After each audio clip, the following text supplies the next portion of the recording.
Hello বন্ধুরা, আজকে আমি করাবো ক্লাস 8-এর কোষে দেখি 1.2 এর 2 দাগ থেকে আজ শুরু করছি। প্রথমেই কোশ্চেনটা পড়া যাক। বলছে একটি সমবাহু ত্রিভুজের প্রতিটি বাহুর দৈর্ঘ্য 4i + 2 সেমি হলে ত্রিভুজটির পরিসীমা লিখি। তাহলে সমবাহু ত্রিভুজের 3টি বাহুর দৈর্ঘ্যই আমরা জানি কি সমান, তাহলে পরিসীমা কি 3 ইন্টু বাহুর দৈর্ঘ্য হবে। তাহলে আমরা প্রথমেই লিখে নিই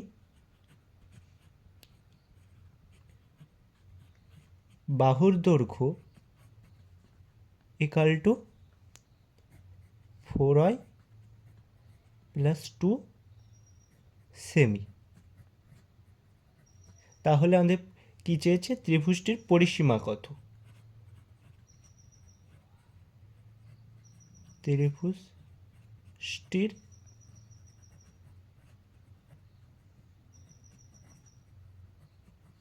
পরিসীমা 3 ইন্টু বাহুর দৈর্ঘ্য এত সেমি। তাহলে কত হচ্ছে 12i + 6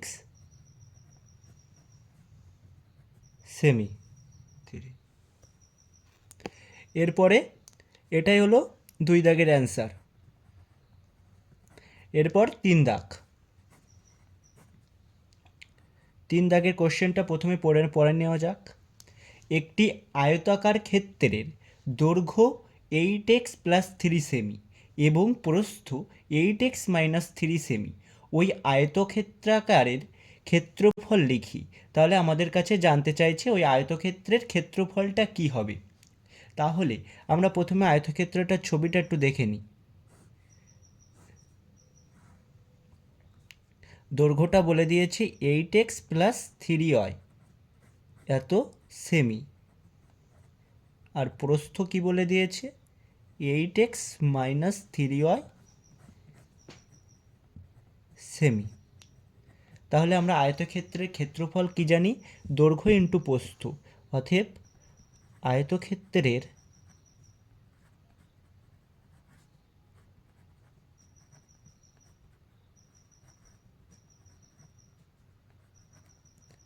ক্ষেত্রফল ইকাল টু, আমরা জানি দৈর্ঘ্য ইন্টু প্রস্থ এত বর্গ একক। তাহলে প্রশ্নে আমাদেরকে কি বলা আছে, দৈর্ঘ্য 8x + 3y সেমি আর প্রস্থ বলা আছে 8x - 3y সেমি। তাহলে ক্ষেত্রফল কি হবে, দৈর্ঘ্য ইন্টু প্রস্থ, অর্থাৎ 8x + 3y into 8x - 3y এত বর্গ সেমি। যেহেতু এখানে এককটা আছে সেমিতে, তাহলে এটা আমরা কি দেখছি, এটা আমরা দেখছি a + b R a - b। তাহলে সূত্রটা কি হবে, a² - b²। তাহলে a², 8x তার হোল স্কোয়ার মাইনাস 3y তার হোল স্কোয়ার, অর্থাৎ 8 × 64x² মাইনাস 9y² এত বর্গ সেমি। এটা ব্র্যাকেটের ভেতরে রাখো।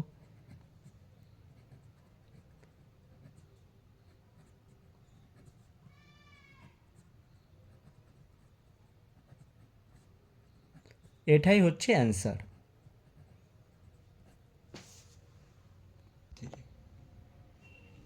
হ্যাঁ, এবার পরেরটা 4-এর দাগে আমাদেরকে কি বলছে, আমাদেরকে বলছে বর্গাকার ক্ষেত্রের একটি বাহুর দৈর্ঘ্য 3m - 4 মিটার হলে ক্ষেত্রফল কত হবে সেটা m এর মাধ্যমে লিখি।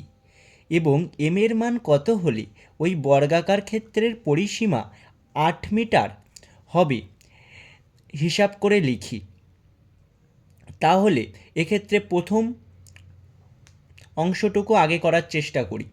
বর্গাকার ক্ষেত্রের একটি বাহুর দৈর্ঘ্য 3m-4 মিটার হলে ক্ষেত্রফল কত হবে এম এর মাধ্যমে লিখতে বলেছি। তাহলে আমরা বর্গাকার ক্ষেত্রের একটা ছবি এঁকে নিই।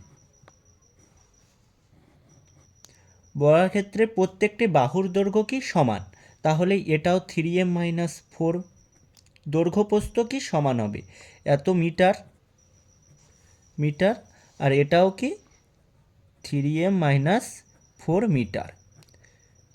তাহলে আমরা বর্গক্ষেত্রের ক্ষেত্রফল কি জানি, অতএব বর্গক্ষেত্রের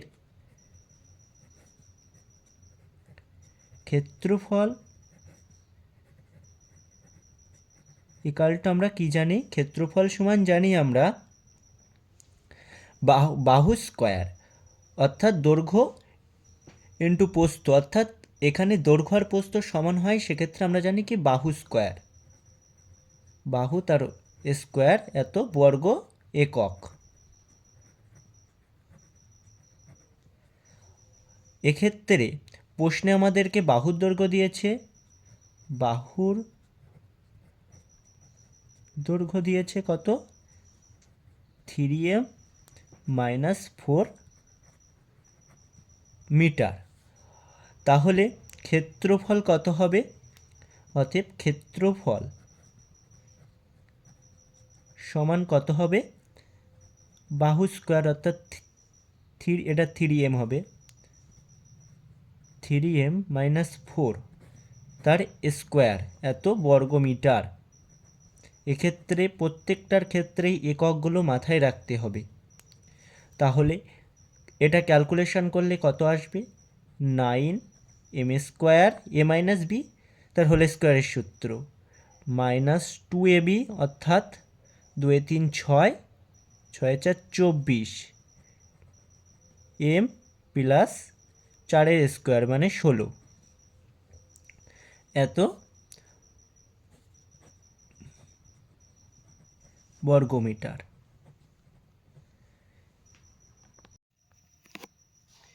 এবার পরের পাঠটুকু কি বলছে, পরের পাঠটুকু বলছে এম এর মান কত হলে ওই বর্গাকার ক্ষেত্রের পরিসীমা 8 মিটার হবে। তাহলে আমরা বর্গাকার ক্ষেত্রের পরিসীমা কি জানি, 4 ইন্টু বাহুর দৈর্ঘ্য, সেটা লিখে নিই। বর্গাকার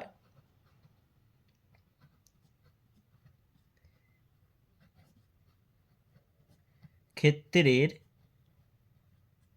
বাহুর দৈর্ঘ্য 4 ইন্টু বর্গাকার ক্ষেত্রের পরিসীমা, এটা পরিসীমা হবে।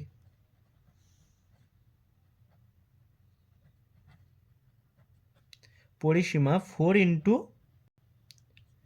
বাহুর দৈর্ঘ্য এত একক। তাহলে আমাদেরকে প্রশ্নে বলে দিয়েছি এম এর মান কত হলে বর্গাকার ক্ষেত্রের পরিসীমা 8 মিটার হবে, অর্থাৎ পরিসীমাটা বলে দিয়েছে। আর আমাদের কাছে যেহেতু বাহুটা জানা বর্গক্ষেত্রে, তাহলে সেখান থেকে আমরা কি লিখতে পারি, প্রশ্নানুসারে। প্রশ্নানুসারে মানে প্রশ্নে আমাদেরকে বলে দিয়েছে পরিসীমাটা কত 8 সেন্টিমিটার, 8 মিটার, সেন্টিমিটার নয় 8 মিটার। তাহলে আমাদেরকে কি করতে হবে, আমাদেরকে বাহুর দৈর্ঘ্য কত দিয়েছে, আমরা ওই দুটো ইকুয়াল টু করে দেবো পরিসীমা। আমরা যে পরিসীমাটা জানি 4 ইন্টু 3m-4, এটা হচ্ছে আমাদের ওই বর্গক্ষেত্রের পরিসীমা, কিন্তু প্রশ্নে আমাদেরকে বলে দিয়েছে এটা 8। তাহলে এখান থেকে আমাদের এম এর মান চলে আসবে, কত আসছে 12 মিটার -16 = 8।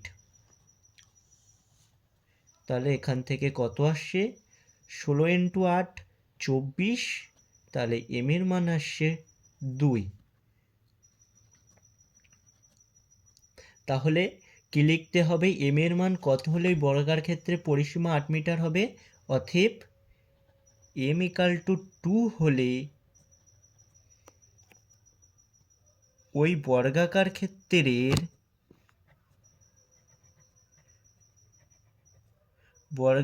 ক্ষেত্রের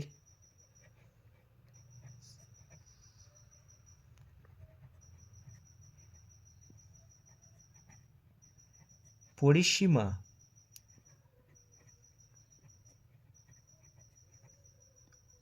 হবে। আমি যে এই অঙ্কগুলোর ক্ষেত্রে এই যে বর্গক্ষেত্রের ক্ষেত্রফল ইকাল টু বাহু স্কোয়ার বর্গ একক এগুলো লিখলাম, এগুলো কিন্তু পরীক্ষার সময় তোমরা লিখবে না, কারণ এগুলো শুধুমাত্র জানার জন্য। তোমরা এই বাহুর দৈর্ঘ্য এখান থেকে শুরু করবে, এটা তোমাদের জানার জন্য। এবার 5 দাগে আমাদেরকে কি বলছে, বীজগাণিতিক সংখ্যামালা দিয়ে দিয়েছে এবং যোগ করতে বলছে এবং বিয়োগ করতে বলছে। তাহলে আমাদেরকে কি করতে হবে, প্রথমটা তো 5-এর এর দাগটা ওরা তো করে দিয়েছে, তাহলে 5-এর বির দাগ থেকে আমাদেরকে শুরু করতে হবে। তাহলে 5-এর বিটা লিখি। 5-এর বিতে কি বলেছে, প্রথমে 1 লিখেছে 6a² প্লাস 2। 2 কি লিখেছে, 2 লিখেছে -3a² প্লাস 3a। 3 কি লিখেছে, ওরা 3 লিখেছে -2a প্লাস 3। এবার এটাকে কি বলছে, এটাকে প্রথমে বলছে যোগ করতে,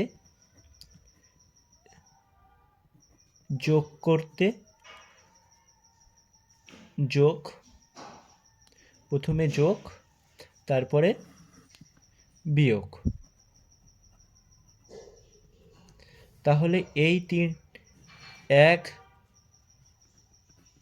যোগ 2 যোগ 3 করলে আমরা কি পাবো, এটা করতে পারলে বলছে কি পাবো, 6a² plus 2 -3a² plus 3a -2a plus 3। তাহলে এটাকে ভালোভাবে সাজালে কি লেখা যাবে, 6a² -3a² মানে 3a²। 3 থেকে 2a বাদ দিলে কত হবে, শুধু a, আর 3 আর প্লাস 2 আর প্লাস 3 অর্থাৎ প্লাস 5 এই আসবে যোগটা। বিয়োগটা থেকে কি আসবে, ওরা বলছে 2 মাইনাস 1 বিয়োগ করতে, অর্থাৎ 2 মাইনাস 1, এটা মানে কি বলছে, 2 মাইনাস 1 বিয়োগ করতে, অর্থাৎ 3a² প্লাস 3a থেকে -6a² মানে -6a² প্লাস 2টাকে বিয়োগ করতে বলছে। তাহলে কি হবে এক্ষেত্রে, 3a² প্লাস